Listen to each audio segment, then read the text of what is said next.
Good morning, bachcho. In the last class, we have already discussed about the reproduction, vegetative propagation, asexual mode of reproduction, even though sexual reproduction in plant cases. Now, we have to discuss about how the process of sexual reproduction take place in animals. और animals में भी हमने last class में discuss किया था कि क्या क्या फिजिकली चेंजेस आते हैं, क्योंकि हमको फोकस करना है किसके ऊपर, ह्यूमन बीइंग के ऊपर. ह्यूमन बीइंग में किस तरीके का प्रोसेस ऑफ सेक्सुअल रिप्रोडक्शन होता है. यदि मैं ह्यूमन रिप्रोडक्टिव सिस्टम की बात करूं तो ह्यूमन में भी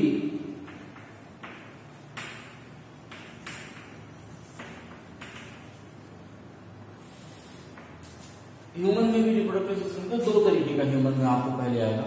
एक आएगा मेल रिप्रोडक्टिव सिस्टम, दूसरा होगा फीमेल रिप्रोडक्टिव सिस्टम. देखिए up to class 10 male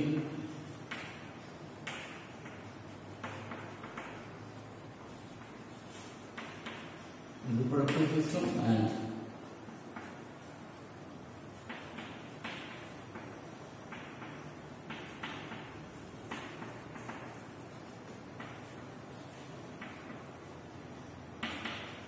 female reproductive. तो दो तरीके के रिप्रोडक्टिव सिस्टम आपको देखते हैं. अब क्लास 10 दो तरीके के सवाल पूछे जाते हैं ह्यूमन रिप्रोडक्टिव सिस्टम को लेकर. पहला, एक तो डायग्राम आपको प्रिपेयर करना होगा कि मेल और फीमेल रिप्रोडक्टिव सिस्टम में कौन कौन से पार्ट मौजूद है, उनके क्या क्या फंक्शन है. या दूसरे तरीके का क्वेश्चन आता है कि आपको डायग्राम बना होता है, उसको बताना होता है कि कौन सा पार्ट क्या काम कर रहा है. या डायग्राम में ABCD करके लिखा होता है और आपको एक्सप्लेन करना होता है कि A का क्या मतलब है, B का क्या मतलब, लाइक दिस. तो इस तरीके से क्वेश्चन आते हैं. कई बार क्वेश्चन आता है कंपैरिजन का कि मेल का जो रिप्रोडक्टिव पार्ट है ये प्लांट के किस रिप्रोडक्टिव पार्ट से मैच करता है. उदाहरण के तौर पर मान लीजिए टेस्टिस लिखा हुआ है, तो टेस्टिस का काम एक्चुअली में स्पर्म का प्रोडक्शन करना, और यही सेम काम प्लांट के केस में देखें तो एंथर करता है. एंथर क्या करता है, पोलन ग्रेन का फॉर्मेशन करता है. तो इस तरीके का कंपैरिजन भी कई बार पूछा. या मेल और फीमेल के भी ग्लैंड्स में कंपैरिजन पूछा जाता है कि मेल में यदि गैमेट प्रोड्यूस करने का काम ये आर्गन करता है तो फीमेल में गैमेट प्रोड्यूस करने का कौन सा आर्गन काम करता है. तो इस तरीके के सवाल अक्सर पूछे जाते हैं अप टू क्लास 10 लेवल में. तो हम कोशिश करेंगे कि वो सब चीजें इंक्लूड कर ले, बट सबसे पहले शुरुआत करेंगे हम किसकी, मेल रिप्रोडक्टिव सिस्टम की. और जब हम मेल रिप्रोडक्टिव सिस्टम की बात कर रहे हैं तो हमको पहले पता होना चाहिए कि कौन कौन से पार्ट हैं जो मेल रिप्रोडक्टिव सिस्टम के पार्ट. देखिए आप बुक्स पढ़ेंगे तो उसमें आएगा कि प्राइमरी सेक्सुअल ऑर्गन और सेकेंडरी सेक्सुअल ऑर्गन करके आएगा. जैसे प्राइमरी और सेकेंडरी सेक्सुअल ऑर्गन का कॉन्सेप्ट क्यों लिखना है कि जो डायरेक्टली इन्वॉल्व होते हैं सेक्सुअल रिप्रोडक्शन की प्रोसेस में वो प्राइमरी, और जो इनडायरेक्टली है यूं कहिए कि एक सपोर्टिव मेथड काम उनका करता है, तब वो कहलाते हैं सेकेंडरी सेक्सुअल है. यदि मैं मेल रिप्रोडक्टिव सिस्टम की बात करूं तो यदि मैं डायग्राम के लिए लूं, यदि आपकी बुक की बात करूं तो आपकी बुक में डायग्राम बना हुआ है कुछ इस तरीके.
कुछ इस तरीके का डायग्राम दिखाई देता है. हकीकत में ये डायग्राम थोड़ा सा कंफ्यूजिंग इसलिए क्योंकि आपने टू डायमेंशनल स्ट्रक्चर देखा हुआ दिखता है. टेस्टिस है,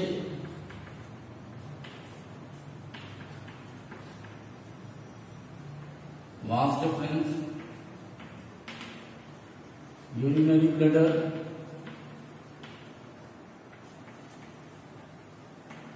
seminal vesicle, penis, यूरेथ्रा। तो तकरीबन वही सब चीजें हैं जो आपको अभी मैं बहुत ये फ्रंट ये साइड व्यू है। साइड व्यू मतलब आप ऐसे खड़े हैं तो मान लीजिए ऐसे में किसी ने डायग्राम बनाने की कोशिश की है तो इस तरीके से बनेगा। लेकिन थोड़ा सा कंफ्यूजिंग होता है, समझने में थोड़ी तकलीफ होती है। इसलिए हम फ्रंट व्यू डायग्राम बनाते हैं। फ्रंट व्यू डायग्राम कुछ इस तरीके का होगा और शायद जो आपको आसान लगे समझने में, साथ ही साथ बनाना।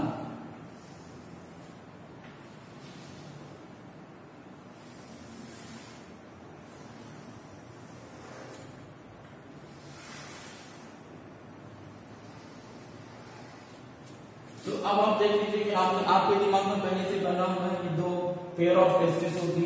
यहाँ पर सिंगल एक टेस्टिस दिखाई दे रही है क्योंकि दूसरी टेस्टिस जो है तो पीछे इसके छुप गई है क्योंकि ये साइड व्यू डायग्राम है। यहाँ पर आप फ्रंट व्यू डायग्राम देख रहे हैं तो दोनों टेस्टिस आपको दिखा रही है, दो वास डिफरेंस जाते हुए दिखाई दे। दोनों वास डिफरेंस ऊपर की तरफ जाके इस तरीके का एक बैग लाइक स्ट्रक्चर बनाएंगे जो सेमिनल वेसिकल कहलाएंगे और यहीं पर मौजूद होगा एक स्ट्रक्चर like this।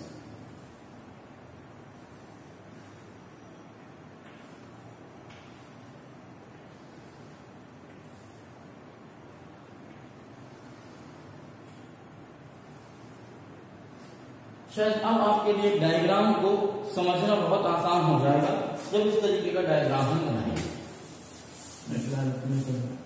तो ये फ्रंट व्यू, ये साइड व्यू डायग्राम,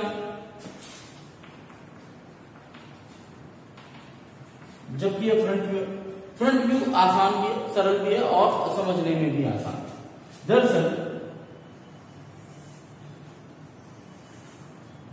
ये स्ट्रक्चर कहलाता है टेस्टिस। टेस्टिस जिस पॉकेट के अंदर होता है, जिस थैली के अंदर होता है उसको हम कहते हैं स्क्रोटम।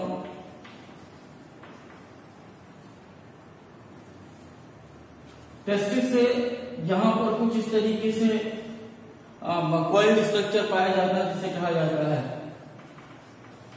एपिडाइडमिस।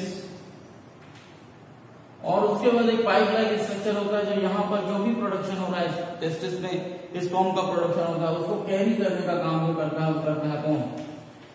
Vas deferens.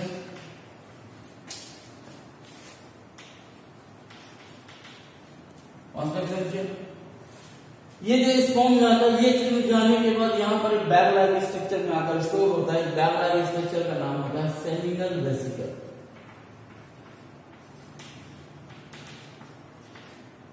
क्या नाम है? Seminal vesicle.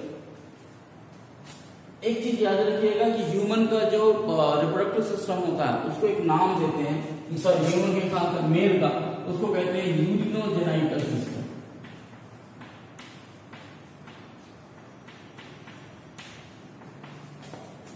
What is mean by urinogenital system? Urinogenital system का मतलब हो तो यूरिन और जेनाइटल दोनों सिस्टम एक साथ जुड़े हुए। मतलब मेल के केस में जो उसका पैसेज यूरिन का है वही उसका पैसेज किसका है? जेनाइटल का भी है, यानी स्पर्म रिलीज होने का भी। जबकि फीमेल के केस में ऐसा नहीं है। फीमेल के केस में यूरिनल सिस्टम पूरा अलग काम करेगा, जेनाइटल सिस्टम पूरा अलग काम करेगा। जब हम अगले अभी कॉन्सेप्ट बात करेंगे फीमेल रिप्रोडक्टिव सिस्टम की तब उसकी बात करेंगे। तो हमने कहा कि इस तरीके से मान लीजिए सेमिनल वेसिकल हो गया। ये जो स्ट्रक्चर देख रहा है दरअसल ये दो इस तरीके से यहाँ पर पाइप आते हैं, इन पाइप्स को हम यूरेटर कहते हैं।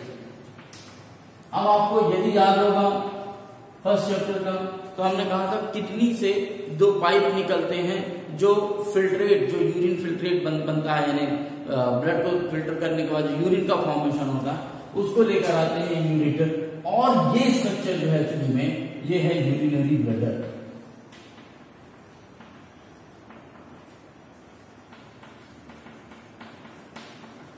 क्या है यूरिनरी ब्लडर में यहां लिख देते हैं।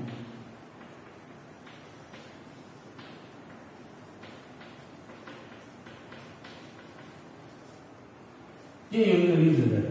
अब चूंकि ये यूरिनरी ब्लडर है, यहां पर यूरिन इकट्ठा होगा और ये देखिए ये पैसेज दिख रहा है, ये पेनिस के थ्रू जो है तो या यूं कहिए यूरेथ्रा के थ्रू बाहर निकल जाए तो ये यूरिनरी ब्लडर है। तो ये क्या हो जाएगा? यूरेथ्रा। ये जो स्ट्रक्चर है उसका स्ट्रक्चर इसको हम कहते हैं पेनिस। और इस तरीके से यूरिन बाहर रिलीज आउट हो जाता है यूरिन। लेकिन यही वो सिस्टम है जिससे स्पर्म भी यहाँ से आ गया, यहाँ सेमिनल वेसिकल में स्टोर हुआ, और यही सेमिनल वेसिकल से स्टोर स्पर्म भी इसी पैसेज के थ्रू बाहर निकलता है। बस इतना अंतर समझ जाइए कि जब स्पर्म रिलीज हो रहे होते हैं तब यूरिनल सिस्टम काम नहीं कर रहा होता, जब यूरिनल सिस्टम काम कर रहा होता तब स्पर्म बाहर नहीं निकल रहा, तो दोनों एक साथ काम नहीं करते, एक काम करता है दूसरा काम।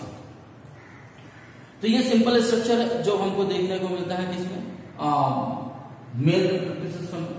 एक ये ग्लैंड दिख गया जहां पर स्टोर होते हैं जिसको हम सेमिनल वेसिकल कहते हैं। 3 ग्लैंड होते हैं टोटल, या 3 स्ट्रक्चर होते हैं जो टेस्टिस से निकले हुए स्पर्म में कुछ और भी ऐड करते हैं।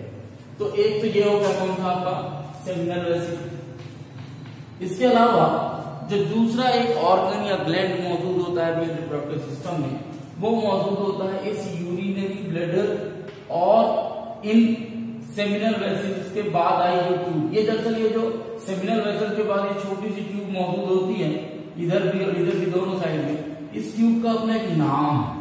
इसका नाम क्या है, इजैकुलेटरी डक्ट। क्या नाम है इसका, एजुकुलेटरी डक्ट। एजुकुलेटरी डक्ट से एजुकुलेट होता है। एक बार और भी बात करेंगे तो समझ आए। इस एजुकुलेटरी डक्ट जहां पर आकर जुड़ती है वहां पर एक ऐसे 3 शेप की स्ट्रक्चर बनता है और यहां पर एक ग्लैंड पाया जाता है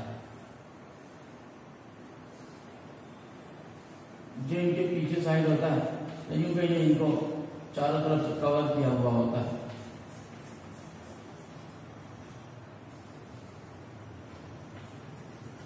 इस ग्लैंड का नाम होता है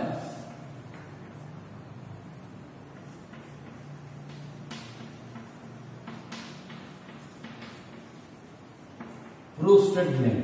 जैसे मैंने कहा पहला सेमिनल वेसिकल एक स्ट्रक्चर होगा, ग्लैंड हो गया, दूसरा कौन सा हो गया, प्रोस्टेट ग्लैंड। ये प्रोस्टेट ग्लैंड मौजूद, और प्रोस्टेट ग्लैंड के बाद तीसरा एक स्ट्रक्चर यहां पर मौजूद होता है,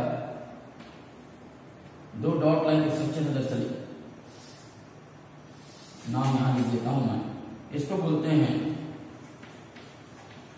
बल्बो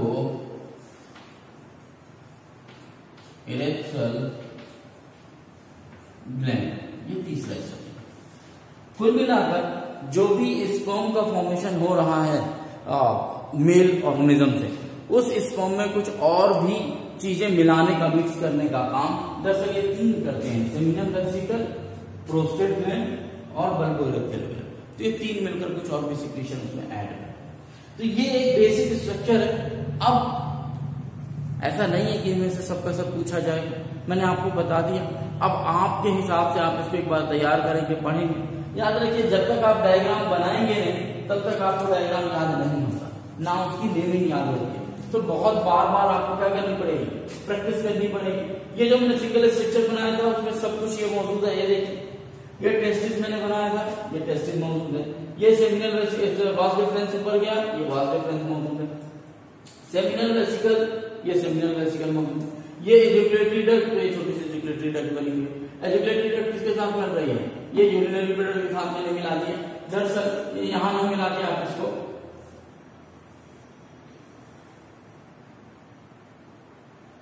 यहां पर मिला सकते हैं, ताकि यहां पर आप क्या बना सकें, प्रोस्टेट ग्लैंड भी आपको दिखाना है। तो ये ऐसा कर दीजिएगा। तो ये आकर यहां में गई एजुकुलेटरी डक्ट हो गई, ये यूरिनरी ब्लैडर हो गया, जहां पर प्रोस्टेट ग्लैंड बनेगा, ये यूरेथ्रा और ये पेनिस। ठीक उसी तरीके का डायग्राम, लेकिन ये समझने में थोड़ी सी तकलीफ होती है, ये समझने में थोड़ा सा आसान है। तो आपको जब भी कभी कहा, चूंकि आपके बुक में बना था इसलिए मैंने सोचा कि इसको भी बना दूं ताकि आपको कंफ्यूजन ना हो और आपको मैच करा दूं, दिखा दूं। ये इस तरीके का structure.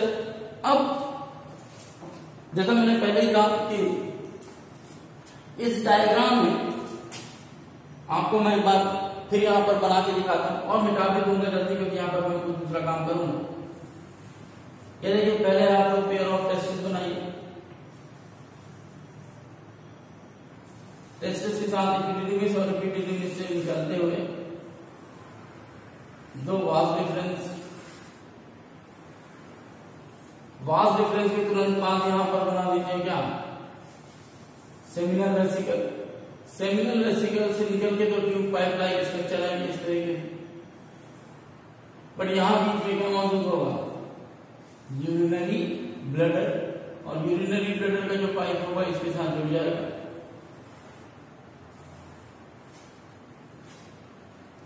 Is it clear? Naming देख लीजिए फिर से एक बार। Testis, vas difference,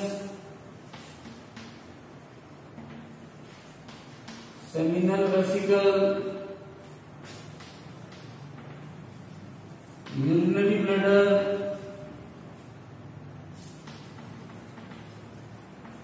इजिकुलेटरी duct,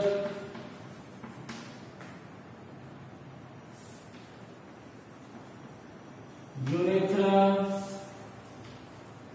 penis, scrotum. Is it clear? दो बच गए ग्लैंड, एक यहां पर मौजूद होगा, नाम क्या था? Prostate gland. दो यहां डॉट लाइक स्ट्रक्चर होंगे, बल्बो एरेथ्रल ग्लैंड। मुझे लगता है जो मैंने वहां लिखा था वो पूरा का पूरा यहां हो गया, और अब मुझे नहीं लगता कि आपको कोई तकलीफ होनी चाहिए। तो एक या दो बार यदि आप डायग्राम की प्रैक्टिस करते हैं तो आपको डायग्राम बनने लगेगा। अक्सर क्वेश्चन आता है कि आप मेल रिप्रोडक्टिव सिस्टम का डायग्राम बना के उसकी कम से कम 6 नेमिंग कीजिए, 5 नेमिंग कीजिए, और यदि आपने डायग्राम सही बना दिया और आपने नेमिंग सही कर दी, you will get full marks. तो इस तरीके का क्वेश्चन आता है, तो आप लोग कर सकते हैं। फिर अब मैं कुछ और चीजें बता दूं मेल रिप्रोडक्टिव सिस्टम में। तो ये दो डायग्राम इसको मैं तो बना रखा हूं ताकि आपको बाद में दिखा सकूं, बता सकूं। अब हम एक एक पार्ट की बात करते हैं कि सबका काम क्या होता है। सबसे पहले हम नीचे से स्टार्ट करते हैं, और सबसे पहले हमको स्ट्रक्चर दिखाई देता है,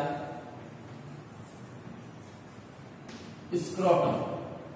दरअसल स्क्रोटम या स्क्रोटल जो स्ट्रक्चर होता है, ये ऐसा स्ट्रक्चर है जो आपको टेस्टिस को कवर करते हुए दिखाई देता है। क्या करता है? टेस्टिस को कवर करता हुआ दिखाई देता है। स्क्रोटम में स्क्रोटल से खाता है बुक में, आप चाहे तो वैसा भी लिख सकते हैं, स्क्रोटल से। दरअसल it contains male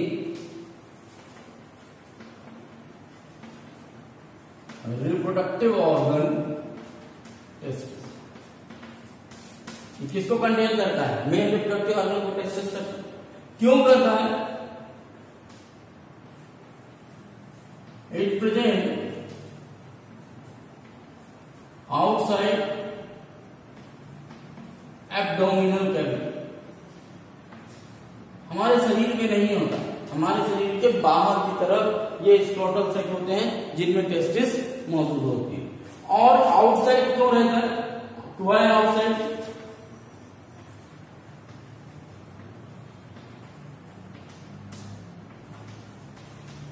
to minimize the temperature. यदि ये टेस्टिस हमारे बॉडी के अंदर मौजूद होंगे तो हमारे बॉडी का जो नॉर्मल टेम्परेचर है जो वो 23 के आसपास है, 30 कितना हो जाएगा, 46 डालना 31 के आसपास है ना। तो जो हमारा नॉर्मल 36 फ़ारेनहाइट या यूं कहिए कि 98 फ़ारेनहाइट के आसपास का जो टेम्परेचर, उतने टेम्परेचर में ये टेस्टिस सही तरीके से काम नहीं करेंगे। उसके लिए इनका टेम्परेचर जो है 2-3 डिग्री सेल्सियस कम होना चाहिए। दरअसल यही काम करता है स्क्रोटल सेक, जो हमारे बॉडी में एब्डोमिनल कैविटी मौजूद है, हमारा शरीर मौजूद है, टेस्टिस अंदर ना मौजूद होकर उसके बाहर मौजूद होते हैं, और वो इसलिए बाहर मौजूद होते हैं to minimize the temperature. Means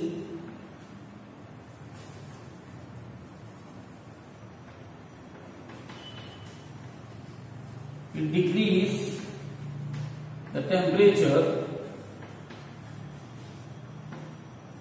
2 to 3 degree Celsius. क्यों?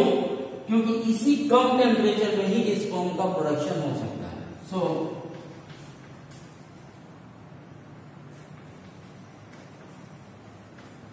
sperm production can take। तो यदि आपसे कोई पूछता पूछता है कि स्क्रोटल सैक में क्यों होते हैं टेस्टिस या टेस्टिस हमारे एब्डोमिनल कैविटी के बाहर क्यों होते हैं, तो उसके पीछे कारण ये है कि हमारे बॉडी का टेम्परेचर जो है उस टेम्परेचर में स्पर्म प्रोड्यूस नहीं हो सकता। तो स्पर्म प्रोड्यूस करने के लिए हमारे बॉडी के टेम्परेचर से कम टेम्परेचर चाहिए, और उस कम टेम्परेचर को मेंटेन करने के लिए ये स्क्रोटल सैक के कहाँ होते हैं, सॉरी टेस्टिस कहाँ होते हैं, स्क्रोटल सैक में होते हैं या एब्डोमिनल कैविटी के बाहर। तो ये काम होता है किसका, scrotal sac. Is there any doubt? इतनी बात समझ में आ गई। अब स्क्रोटल सैक के बाद आगे चलते हैं अगले पार्ट पे, अगले स्ट्रक्चर के ऊपर। अगला स्ट्रक्चर जो स्क्रोटल सैक के बाद दिखाई देता है वो क्या है, टेस्टिस। क्या है वो,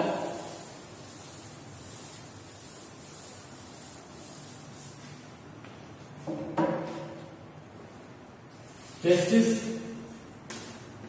यदि मैं टेस्टिस की बात करूं, स्ट्रक्चर की बात करूं, तो टेस्टिस कुछ इस तरीके का दिखा बना हुआ है। दरअसल टेस्टिस फिर से जो है तो छोटे छोटे कंपार्टमेंट में डिवाइड है।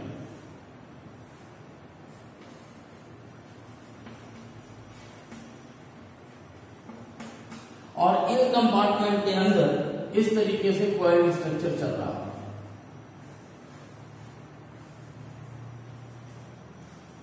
ये जो कॉइल्ड स्ट्रक्चर होता है इसको बोलते हैं सेमीफेरस ट्यूब्यूल।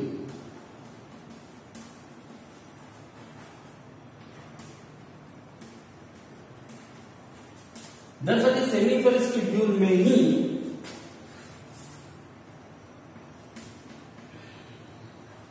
स्पर्म का फॉर्मेशन है। यदि इस पाइप लाइन स्ट्रक्चर जिस तरीके से ये चल रहा है अंदर की तरफ, इसका यदि मैं एक क्रॉस सेक्शन काटूं, बीच से काटूं, तो कुछ इस तरीके का स्ट्रक्चर दिखाई बोल्स। और इस स्ट्रक्चर में दो तरीके की सेल दिखाई देती है।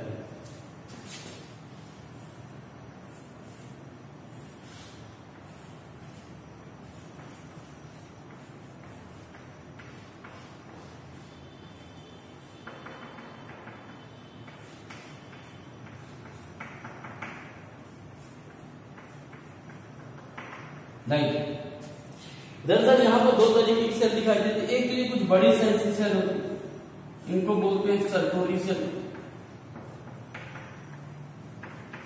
और ये छोटी छोटी होती है, इनको बोलते हैं स्पोर मदर सेल।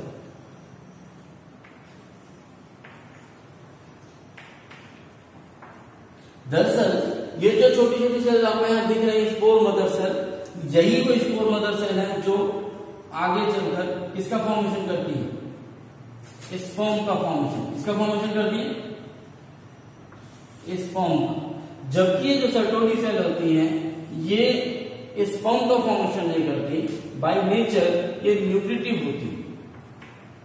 न्यूट्रिटिव का मतलब कि जब स्पर्म बन जाता है टेस्टिस के अंदर, तो उनको न्यूट्रिशन प्रोवाइड करने का काम कौन करती है, सर्टोरी सेल।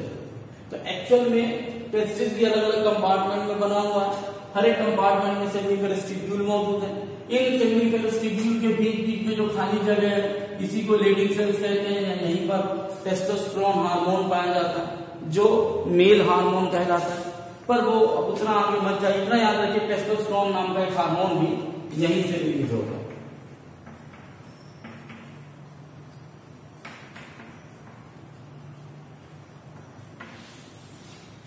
जो मेल हार्मोन, और सर्टोरी सेल मौजूद होंगी, स्पर्म का प्रोडक्शन होगा किससे, स्पोर मदर सेल। और जब एक बार इस टेस्टिस में स्पर्म प्रोड्यूस हो जाएंगे, तो वो ये एपिडिडिमिस और रेड टेस्टिस के होते हुए यहाँ पर कुछ और भी स्ट्रक्चर मौजूद होते हैं, वो थोड़ा सा कॉम्प्लिकेटेड है, जब हायर क्लास में पहुंचोगे तब उनको पढ़ो। यहाँ से वो स्पर्म कलेक्ट होकर इस वास डिफरेंस के थ्रू ऊपर की तरफ जाते हैं। वास डिफरेंस का कोई काम नहीं, वास डिफरेंस का केवल इतना काम है कि वो स्पर्म को टेस्टिस से उठाकर कहां तक पहुंचा दे, इस स्ट्रक्चर तक पहुंचा दे जिस स्ट्रक्चर का नाम है क्या,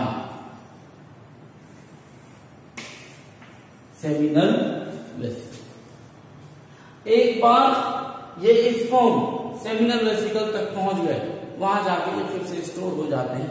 क्योंकि जब तक यहां थे तब तक तो ये सर्टोरी सेल थी जो इनको न्यूट्रिशन प्रोवाइड कर रही है, लेकिन एक बार सेमिनल वेसिकल में पहुंच गए तो अब इनको भोजन कहां से मिले। दरअसल स्पर्म जब सेमिनल वेसिकल में पहुंचते हैं तो सेमिनल वेसिकल जो ग्लैंड होता है उसका काम यही होता है स्पर्म को स्टोर करना, उनको न्यूट्रिशन प्रोवाइड करना, साथ ही साथ उनको एल्कलाइन नेचर देना। कौन सा नेचर देना, एल्कलाइन। वो हम बाद में बात करेंगे कि आखिर बेसिक नेचर देने के पीछे क्या कारण है, एल्कलाइन नेचर देने के पीछे क्या कारण है। तो वो आपको टेस्टिस के बारे में समझ में आ गया होगा कि टेस्टिस स्क्रोटम सक में मौजूद होता है और यही वो पार्ट है जिससे क्या बनता है, स्पर्म का फॉर्मेशन होता है, या यूं कहिए कि मेल रिप्रोडक्टिव पार्ट कौन सा है, टेस्टिस है। और किसी भी मेल मेंबर में कितने पेयर ऑफ टेस्टिस मौजूद है।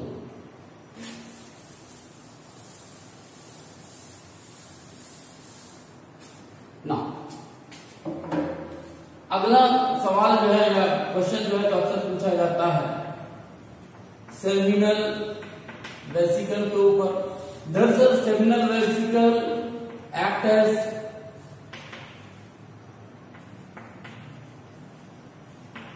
स्टोरेज फॉर स्पर्म, तो एक स्टोर करने का काम करता है। जब तक आगे स्पर्म रिलीज नहीं होते तो यही स्टोर होते। दूसरा, it provide nutrition to sperm, साथ ही साथ स्पर्म को क्या प्रोवाइड करते हैं, न्यूट्रिशन। तीसरा, इट मेंटेन अल्कलाइन, या आप इसे बेसिक मीडियम भी कहते हैं।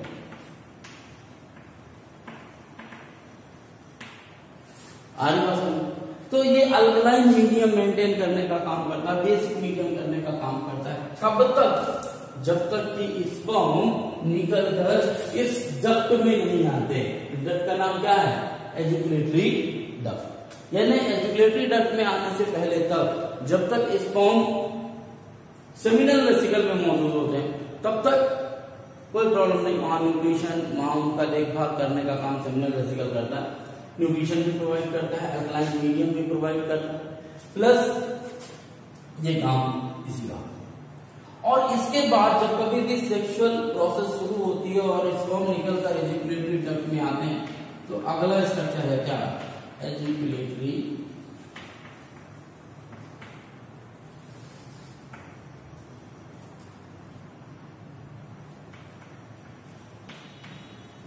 Part connect. किसको किसको कनेक्ट करता है, seminal vesicle and seminal vesicle और यूरेथ्रा को कनेक्ट करने का जो पार्ट है उसी को हम कहते हैं क्या, एजुकुलेटरी डक्ट। एक बार स्पर्म एजुकुलेटरी डक्ट में आ गया, फिर वो रिलीज ही होगा, फिर वो रिटर्न बैक नहीं हो सकता। Once sperm in ejaculatory duct,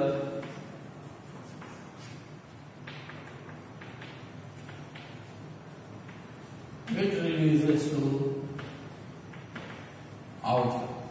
यदि एक बार आ गया फिर वो रिटर्न बैक नहीं जा सकता, उसे क्या होना है, बाहर की तरफ निकलना ही निकलना है। तो ये थी बात किसकी, ejaculatory duct. Is it clear?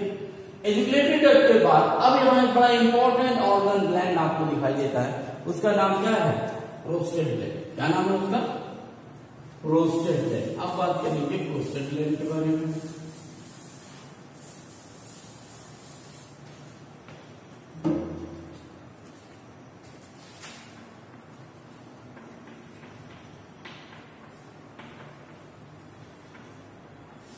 देखिए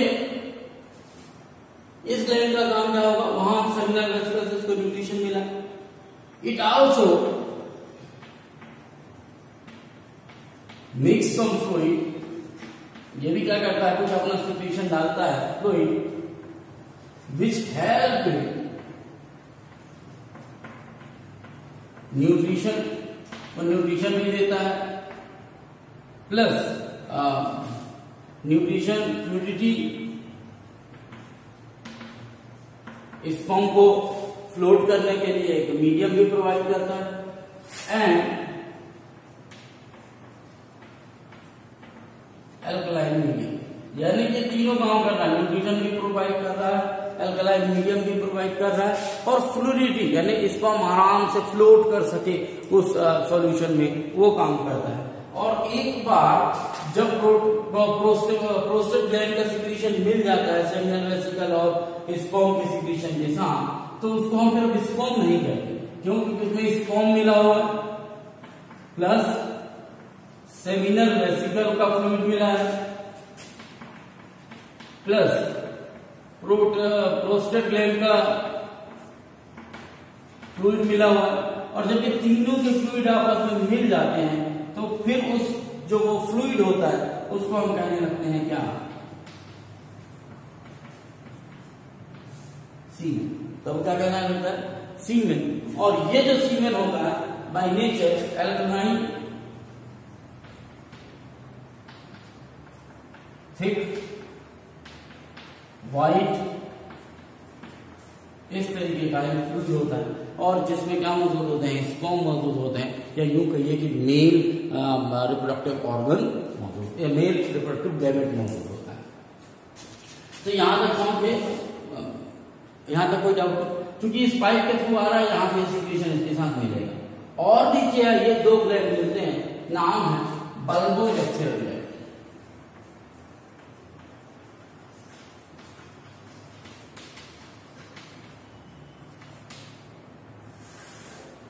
देखिए बल्बोरेक्टल ग्लैंड दरअसल एक तरीके का सेंट ग्लैंड है।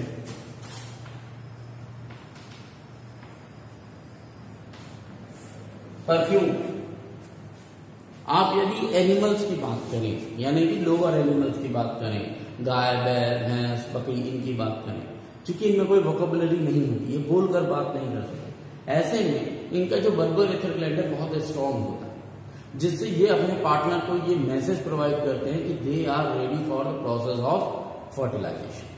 Is it clear? Human being में भी बल्बोरेक्टल ग्लैंड है, लेकिन अब इसकी इंटेंसिटी उतनी अच्छी नहीं रहेगी, कारण हम लोग कम्युनिकेट कर सकते हैं एक दूसरे से। सो यदि सेक्सुअल प्रोसेस में यदि किसी पेयर को जाना भी है तो आपस में बात कर सकते हैं, उसके लिए स्मेल की जरूरत नहीं है। लेकिन लोअर ऑर्गेनिज्म में चूंकि यही एक तरीका था जिससे पता चलता था कि कोई फीमेल जो है तो क्या नाम, जो मेल के कांटेक्ट में आने के लिए तैयार है या नहीं तैयार है। बल्बोरेक्टल ग्लैंड आज भी काम करता है, लेकिन वो केवल आप जो है तो क्या नाम से कपल इस चीज को पहचान सकता है। माता जी या आपके पिताजी की एक पिक्यूलियर स्मेल होगी जो केवल आपके मदर या फादर को ही पहचान में आती होगी, या कोई भी जो भी कपल होंगे उनको वो पता चलती होगी या पहचान में आती होगी, आप नहीं जान सकते। आप इसे उदाहरण के तौर पर ऐसा ले लीजिए, यदि एक कोई छोटा बच्चा है जो अभी अभी पैदा हुआ है, माँ के पेट से निकला है, उसको बहुत ज्यादा ज्ञान नहीं है माँ पिता का, उसके बावजूद भी जैसे ही उसकी माँ उसको अपने गोद में लेती है, माँ का एक स्मेल है जिसको वो समझता है और चुप हो जाता है। आरी बात समझ, यदि दो महिलाएं हों, दोनों के उसी टाइम पे दोनों के बच्चे हुए, दोनों के का दूध निकल रहा हो अपने बच्चों को पिलाने के लिए, और यदि आप उनको एक्सचेंज कर दो उनके दोनों बच्चे, तो वो ना ठीक से अपनी माँ का दूध पियेंगे और दोनों एक दूसरे की माँ का दूध पियेंगे और ना ही वो चुप होंगे। लेकिन जैसे उनको फिर से अपनी माँ के पास रख दिया जाए तो फिर वो चुप हो जाएंगे। एक्चुअली में ऐसा होता क्यों है? क्योंकि ये स्मेल है जो बच्चे को अपनी माँ से मिलती है, ठीक वैसे ही एक स्मेल होती है जो एक हस्बैंड वाइफ को एक दूसरे से मिलती है। वो कहाँ से रिलीज होती है? बल्बोरेक्टल ग्लैंड से। ये अलग बात है कि चूंकि अब हमारा कम्युनिकेशन स्किल ज्यादा एक्टिव हो गया है, तो अब हम इस ग्लैंड के थ्रू प्रोड्यूस जो सेंट है या जो स्मेल है उसके ऊपर बहुत ज्यादा ध्यान नहीं देते, बट स्टिल ये प्रोड्यूस होती है।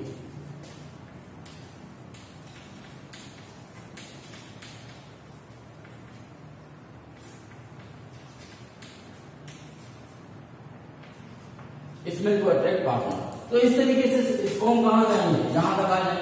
ये लास्ट स्ट्रक्चर जो बचता है इसको बोलते हैं penis. Penis is a muscular structure, और जैसे मैंने पहले भी कहा था, मैं इसके पहले वाली क्लास में ह्यूमन रिप्रोडक्शन में जब बात कर रहा था तो मैंने कहा था कि हर ऑर्गन का कुछ ना कुछ अपना काम। यदि आप पेनिस की बात करें तो पेनिस आप हटा दें तो पता चलेगा स्पर्म फीमेल बॉडी के अंदर इंसर्ट कैसे होंगे।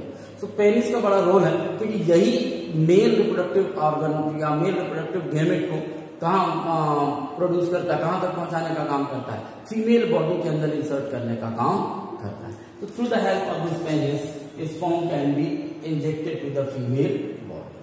साथ ही साथ ये वही पेनिस है जो यूरिन एक्सक्रीट करने का भी काम करता है। सो आई थिंक आपको मेल रिप्रोडक्टिव पार्ट का, मेल रिप्रोडक्शन में कोई डाउट नहीं होगा, समझ में आ गया होगा, ठीक है ना। थोड़ा सा मैं सोच रहा था कि मेल और फीमेल रिप्रोडक्टिव ऑर्गन दोनों को क्लब कर दूं, लेकिन मुझे ऐसा लगता है कि ज्यादा लेंथी हो जाएगा, तो आज हम इसको यहीं रोकते हैं और नेक्स्ट क्लास में बात करेंगे फीमेल रिप्रोडक्टिव सिस्टम की। इसमें कहीं कोई डाउट होने से आप मुझे पूछ सकते हैं, बात कर सकते हैं, कॉल कर सकते हैं। तब तक के लिए हैव ए नाइस डे।